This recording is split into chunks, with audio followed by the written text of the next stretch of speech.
In our experiences over the last year, I was fortunate enough to develop a relationship and a friendship with Dr. Dan Rubin, who is also associated with us, and get to know him and get to know his passion and his energy to fight on the front lines every day. He has been practicing for over 15 years as a naturopathic oncologist. And it's not just being a doctor. It's being a listener to that patient. It's being a practitioner that cares, that has compassion and sympathy for the cancer patient that impressed me about Dr. Dan Rubin. And putting an event like this out there to say, I've got a message that I want to carry to you so we all continue to fight the fight. It's my pleasure to welcome to the podium tonight in our inaugural event, Writers Unite to Fight Cancer, Dr. Dan Rubin.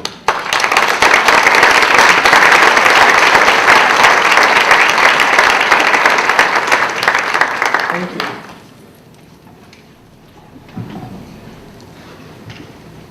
The tumor brought me back to life, she said to me one day in my office. I had been battling for some time whether or not to come back to this life, she continued. The tumor forced me to make that decision. How often I hear this in my office, and how powerful are words, so said by those we know and love, but so often are dismissed quickly in the context of discussion in a busy life. But it is words like these that can save, that can elevate the person above the diagnosis. How awesome this world would be with a shifted paradigm, a departure from the treatment-centered pathologic basis of disease, with arrival at a patient-centered physiologic one, thus representing the elevation of the person above the diagnosis, a transcendence of the person beyond the disease. This paradigm is about seeing people with cancer, not cancer patients. No, at our clinic, we scold ourselves should we use the latter phrase. And what is in a phrase? Words. Words are in a phrase. Words like on this paper as I say them to you today, the same words that find themselves in a patient chart in our office, and the same words that grace the pages of those books on those tables in this room. And how written or spoken words have the power to create change. Even simple words like, I love you, or you are beautiful. As the woman with breast cancer looks at herself naked in the mirror, after a mastectomy, a port insertion, 5 rounds of chemotherapy, at her bald head and her battered chest, those words, you are beautiful, can be incredibly powerful in the fight against cancer.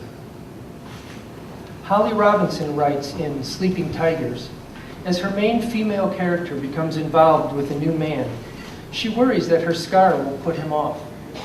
She tells him, I feel flawed, like a teacup with a chip in it. The thing is, I keep wondering if the whole handle will break off next, you know? Could this represent a new beginning for this character? It all depends on her perspective and inspiration. One of the most inspiring songs I know of is written by Natasha Bedingfield. It begins, I am unwritten, can't read my mind, I'm undefined. I'm just beginning, the pen's in my hand, ending unplanned. But instead of anticipating the handle breaking off, so to speak, consider the paradigmatic shift that could have occurred within Rose's main character, should that character have listened to the song as it continues. Staring at the blank page before you, open up the dirty window. Let the sun illuminate the words that you cannot find. Reaching for something in the distance, so close you can almost taste it. Release your inhibitions and feel the rain on your skin. I'm not sure that anyone actually plans on themselves or anyone else getting cancer, especially children. So how goes it when a young child loses the fight? In Daniel's Mountain, Christine Wolfe describes a father grieving over the death of his infant son, where he learns love never dies. It just changes shape. Everything happens for a reason, do you understand? Said a Nikolai Indian guide to the grieving father. But how does one find reason in such an awful instance? All death is transformative. But we must remember the gravity of such on those left behind in this world. And in this world of expanding shyness, remember that it is okay to feel, to emote. For in the end, it is indeed what enables our humanity. It takes a village to care for someone with cancer. And those with cancer must know that they are not to go at their fight alone, but behold, they must fight. And we are here to unite in this fight. Margaret Turley and Lisa Finder have brought us here to do just that. With this Arizona Centennial, we are all here to pool our skills and emotions and let words be our guides. Words are precious and satisfying, but can be so harsh and hurtful at the same time. Words can bring someone back home, no matter what the distance. So I will carry on, forever sing your song.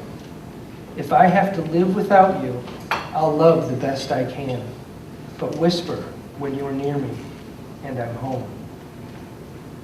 It does not matter that Derek did not suffer from cancer. Rather, he was a boy with cystic fibrosis whom always considered himself the boy who was going to die. That incredibly powerful stanza is from the book Sing Me to Sleep by Angela Morrison, written for Derek's funeral.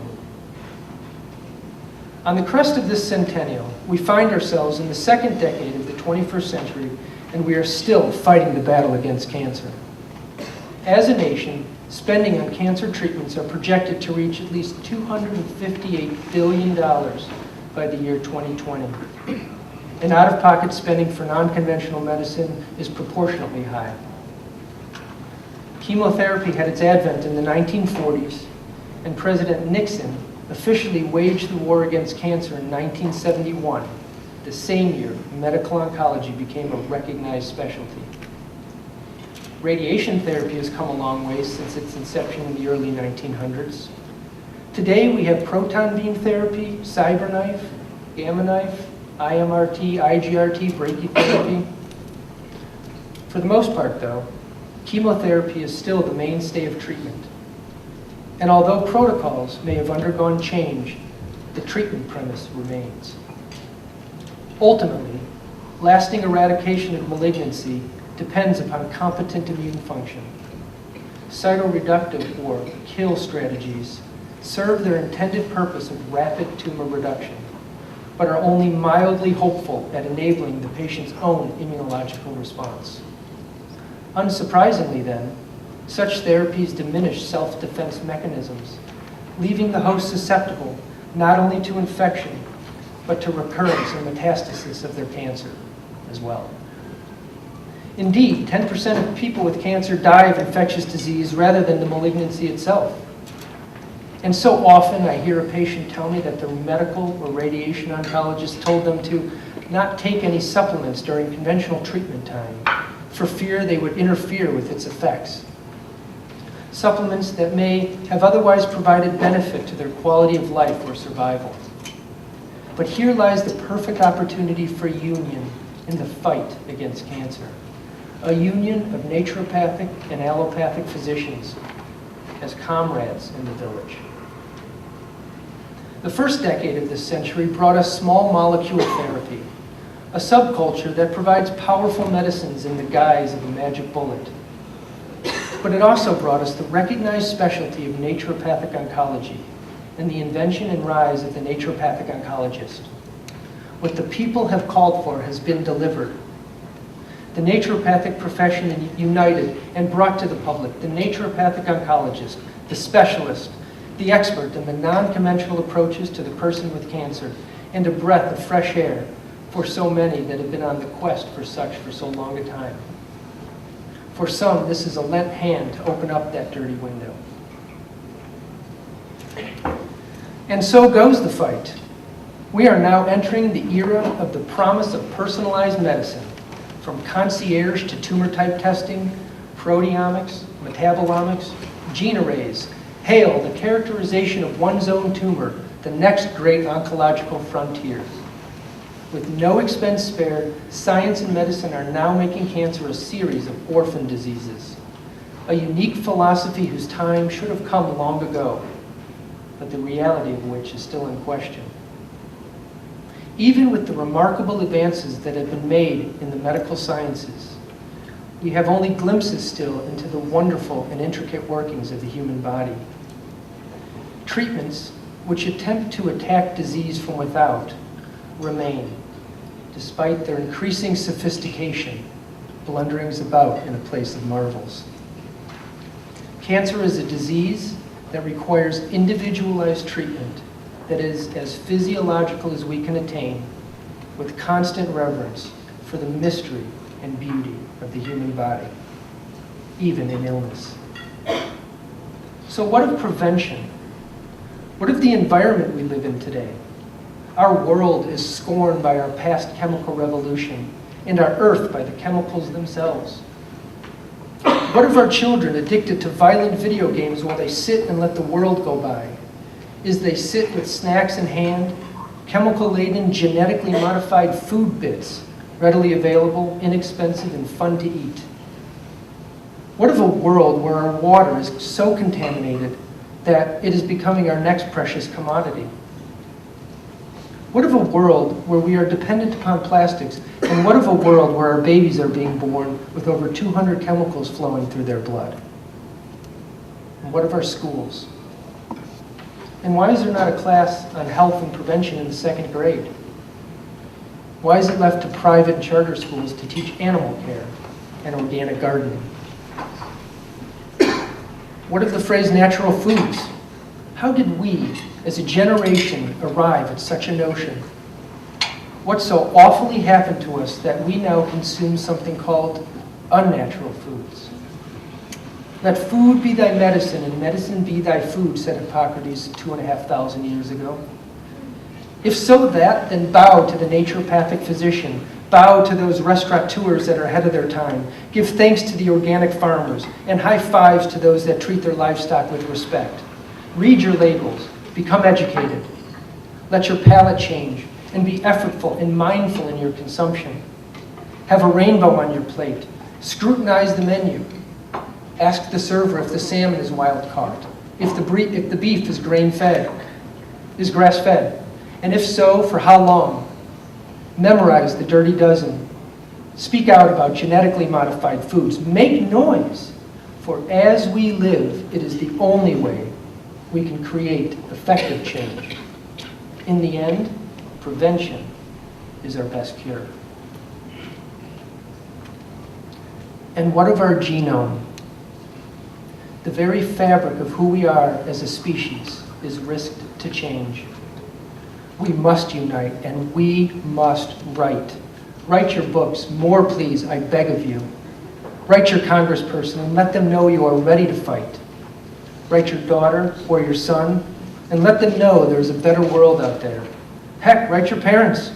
Write your friends, your teacher, your religious figure. Be a zealot. Teach someone how to prevent or treat illness with the simplicity of a dietary choice or an activity change. Be the change you want to see, for change is the essence of the human experience. What of a world without cancer? Is it rational? Is it possible? What of a world where we respect our enemy insofar as we are willing to prevent its occurrence in the first place? To prevent takes strength and courage. I honor my mother as a symbol of courage. My mother, a 26-year survivor of metastatic breast cancer, a brave soul whom has trampled over hardship in her life, a true writer, uniter, and fighter. Let us now celebrate the mothers in the audience, the mothers worldwide. There is nothing like the love of a mother. Think of your mother and all the mothers whom have made an impact in your life. Picture that person. If she is no longer living, feel again her touch, her strength, her motherliness that she once gave to you. Holly Rose writes in her work, Live and Give, Facebooking My Way Through Breast Cancer. You can't take me. Who is going to keep letters from Santa coming to Ivy? Who? Who will know when Hannah really just needs to get it all out somehow? She's not mad. She's scared. No one else will know these things. No one else will go the extra mile doing those little things that only Mommy can do. Not even Daddy. You can't take me. Please, I'm staying here. They need me.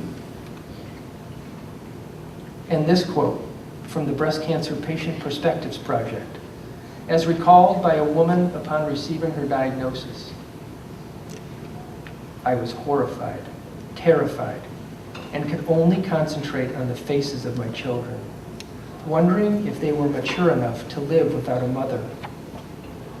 My husband is a strong parent, and I am blessed with good friends who would be supportive of my children, but I wanted it to be me. Unless we ourselves are diagnosed with cancer, we are unable to truly appreciate its impact. But so often, it is the facing of one's own mortality that brings them to fight, and with courage. I've said before, great medicine is defined by its benefit to humankind, whether it be improved survival time, decreased pain, improved quality of life, or some other measurable and meaningful instance. And greatness often starts with hypotheses represented by mere paper and culture dish, which, when taken to the clinic, become live with rich personal interaction. Such interaction brings excitement to the future of the art of medicine, delivering one from the boring rote-dom of yawnful prescribing. A deliverance that once realized and once actualized can foster greatness. For greatness is born of great deeds, and great deeds in medicine are born of raw physician talent embraced by the unwavering courage of our patients. It is in this realm that naturopathic oncology awaited to transcend its mystery and emerge as a true discipline. Enter the naturopathic oncologist. In her book, 5 to Thrive, naturopathic oncologist, colleague, and cancer survivor, Dr. Lisa Alschuler, understands what it means to fight. Alschuler says, while cancer rears its ugly head in far too many people's lives, with some reluctance, I do grant it respect. For people affected by cancer, in spite of legitimate terror, this disease can stoke a smoldering ember of vitality into a roaring fire of hope, love, and courage. These are the gifts of cancer, and ultimately forge our triumph over it. I assume many of you here tonight have had those same embers stoked in the same way. How many of you in the audience have been affected by cancer in some way? Take a look around and feel the vibration in this chamber. As my wife, Dr. Debbie Smolinski, would say, and has said so eloquently in one of her addresses, enter your heart space now and create a very special heart space for this moment in time, and only this moment in time.